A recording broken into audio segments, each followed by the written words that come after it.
오늘은 창세기 42장 1절에서 17절까지 말씀입니다. 창세기 42장 1절에서 17절까지 말씀을 통해 하나님께서 우리에게 주시는 말씀을 듣고자 합니다. 30세 요셉은 국무총리가 되었습니다.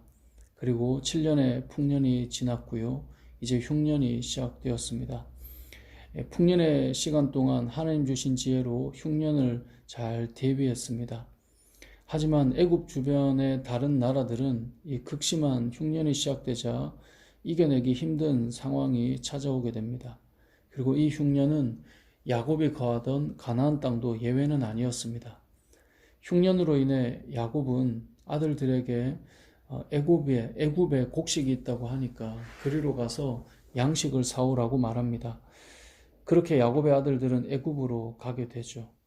요셉을 잃었던 야곱은 막내 베냐민도 혹시 잃을까 두려워서 베냐민은 집에 두고 10명의 형제들이 애굽을 향해 떠나게 되는 겁니다. 그렇게 요셉과 형제들이 만나게 되는데요.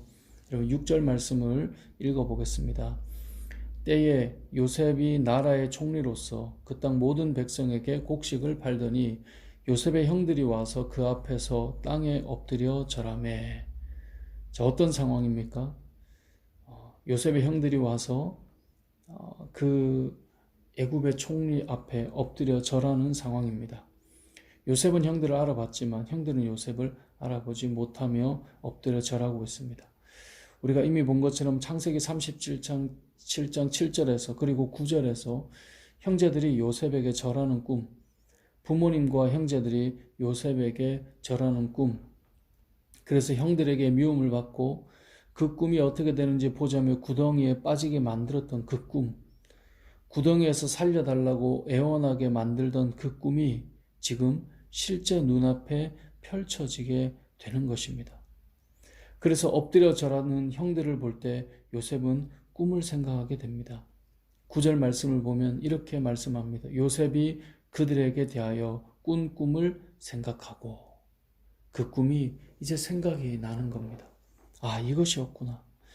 17살에 애굽으로 팔려와 30세에 관직에 올랐고 7년의 풍년을 지나 이제 흉년이 시작되었으니 무려 20년의 세월이 지난 후 그 꿈이 실제가 되었던 것입니다. 20년이 지나서야 그 꿈이 눈앞에 펼쳐지게 된 것입니다. 아, 이것이었구나. 이것이었구나. 요셉은 무엇을 깨달았겠습니까? 어제 본문까지만 해도 그동안 힘들었던 시간들이 다 지나가고 하나님이 하셨다고, 하나님께서 인도하셨다고 고백했는데 하나님께서 하시려던 계획이 단순히 국무총리가 되게 하셔서 지난날에 힘들었던 시간을 위로하고 나를 이렇게 높이 세워주셨구나 라고 하는 것 그 자체가 목적이 아니었음을 그가 생각하게 된 것입니다. 우리가 흔히 하는 말들이 있죠. 고생 끝에 낙이 온다.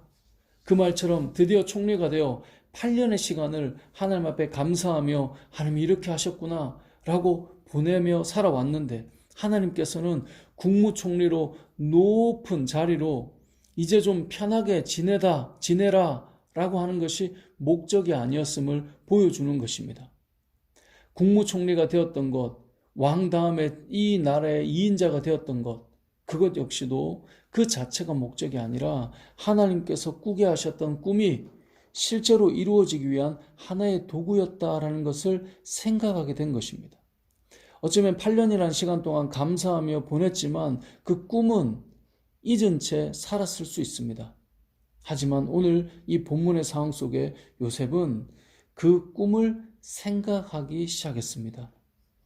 하나님께서 나를 높은 자리에 올리는 것이 하나님의 꿈이 아니라 이 자리를 통해 하나님께서 택한 백성, 하나님께서 택하신 우리 가족이 흉년의 시간을 이겨내도록 애굽으로 인도하기 위한 하나님의 계획이 이 안에 담겨 있구나 라고 하는 것을 생각하기 시작하는 것입니다.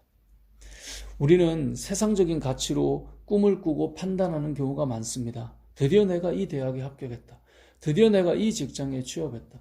드디어 내가 이 위치에 서게 됐다. 드디어 내가 이만한 부를 이루었다. 나는 이만한 사람이야. 종종 그런 사람들이 있습니다. 나는 이런 사람이야. 그 사람은 나름의 꿈을 가지고 그렇게 달려왔던 것입니다. 요셉으로 보자면 종에서 감옥에 갇힌 자에서 국무총리가 되어서 내가 이런 사람이 됐어.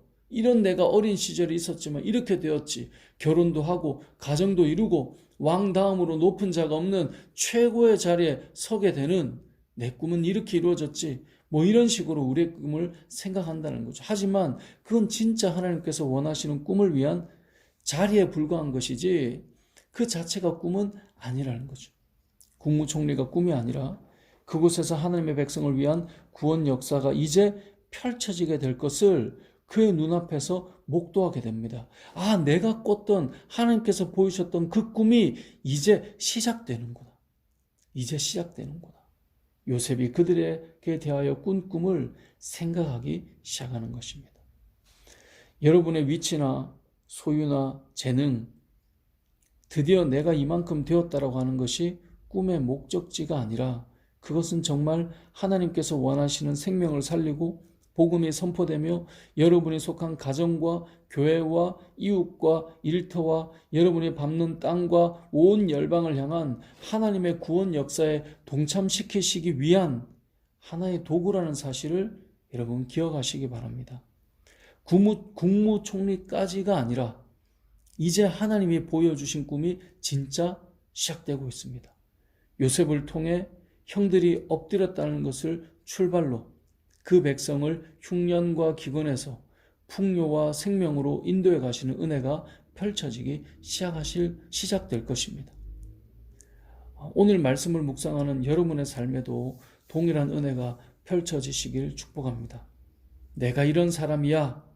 내가 이렇게까지 와서 이렇게 되었지가 우리의 도착지가 아니라 그런 사람인 여러분을 통해 하나님의 역사가 펼쳐지길 원하시는 하나님을 기억하시고 여러분을 통해 많은 사람들이 쉼과 회복을 얻고 영혼이 살아나는 역사가 나타나시길 주님의 이름으로 축복합니다.